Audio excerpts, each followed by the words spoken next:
Maupay nga adlaw mga kabugtuan ko dida kan Hesukristo. Aadi na kita han ikaduha nga Domingo han katuigan. Ako Jesusan Cordanio, head servant and servants of the Living Word Community para haniyan na ha gospel power hawaray-waray.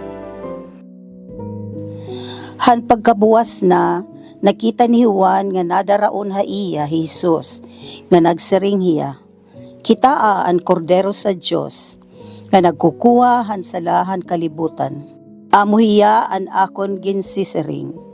Labaw pa ha akon ang nagsusunod ha akon, tungod kay nakada nahiya san upa ako matawo. Waray ako kumilala ha iya, kundi kay kun ano nga hinungdan, nga nagbubunyag man ako hintubig, tungod kay basi kilalon hiya ha Israel. Nag-asoy pa hiwan hin pagsiring. Nahikitan ko nga nalusad ang espiritu, tikang halangit, nga sugadin sa rapati nga ninugdong iniha iya. Waray ako kumilala ha iya, kundi basi ako makabunyag hintubig, ginsiring ako ha nagpadaraha akon. Kunhin uman ang hugdunan, ngan hunungan han espiritu, amuhiya ang magbubunyag han Espiritu Santo. Yan na nahikitan nga nasaksihan ko, nga amuhiyaan anak kan Diyos.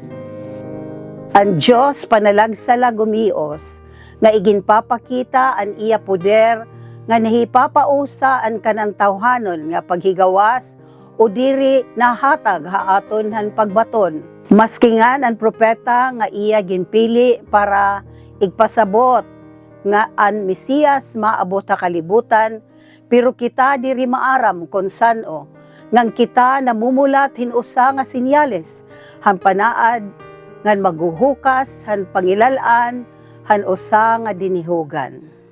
An aton henerasyon inagtuturututdo, han paghulat nga hiluag an pasensya, diin mamingaw nga pamalandong, nga nan makusog nga panmamati, nga diin nasusubay, para han kaburoton han Diyos. Sanglit an kairos, an sinisiring nga kanan Diyos igintakda nga oras, nga diri pwede persahon.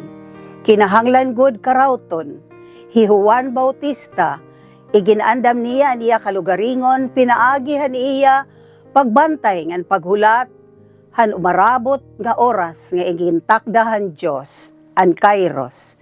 Yan nalangahaw makakasiring gud, an mission na tuman. Ginoo Hesus, hatagigad kami hinregalo nga diin amon papahilaromon ang kamingaw og diin amon mapapahunob og masasantop og maaabat han amon mga kasing-kasing og amon makilalaan ang kanan Dios kaburoton. Amen.